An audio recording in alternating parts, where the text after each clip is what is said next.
டே ராம், என்ன பண்ற? நல்லா இருக்கிறியா? இங்க என்ன பண்ற?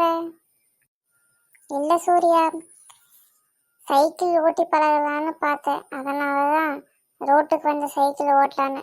ஆமா, உனக்கு சைக்கிள் ஓட்ட தெரியுமா தெரியாதா? என்கிட்ட சைக்கிளே இல்லையே, நான் எப்படி சைக்கிள் ஓட்டுறது? ஆமா, நீ சைக்கிள் வச்சிருக்கீல, நீ எனக்கு சைக்கிள் ஓட்டி பழக்கி விடுறியா? என்கிட்டயே சைக்கிள் இல்லப்பா. நானே சைக்கிள் என் ஃப்ரெண்டு சோமு கிட்ட தான் கேட்டிருக்கேன். அவன் சைக்கிள் கொண்டு வரேன்னு சொல்லியிருக்கான். ஆனால் கொண்டு வருவான்னு என்னன்னு தெரியல. ஆனால் சைக்கிள் சக்கரம் வேற பஞ்சர் ஆயிடுச்சுன்னு சொன்னான். பஞ்சர் போட்டுட்டு வரானா? அது எப்படி பஞ்சர் ஆச்சுன்னு தெரியல. உங்ககிட்ட தான் சொன்னானா? அவன் பள்ளிக்கூடத்துலேருந்து சைக்கிள் வேகமாக ஓட்டிட்டு வந்தானாமா. வரும்போது முள்ளு மலை ஏறினது அவன் பார்க்கலையாம்மா. அதனால தான் சைக்கிள் பஞ்சர் ஆகிருக்கும்னு சொன்னான்.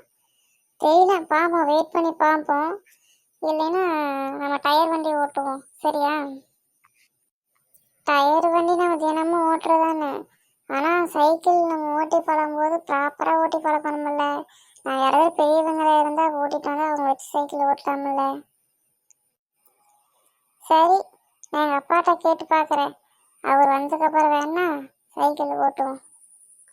அது வரைக்கும் நான் வீட்டில் போய் எக்ஸாமுக்கு படிக்கிறேன். நீயும் படி. அவன் பஞ்சர் போட்டு மெதுவாக வரட்டும். சரி சூர்யா, நான் போயிட்டு எங்கள் அம்மா மளிகை கடைக்கு போயிட்டு வர சொன்னாங்க. அதனால் போயிட்டு வந்துட்டு படிக்கிறேன். நான் சாயங்கால டைமுக்கு வரேன். அவன் வரட்டும், சைக்கிள் எடுத்துகிட்டு வரட்டும். நான் எங்கள் அப்பாவை கூட்டிகிட்டு வரேன். சரி, பை.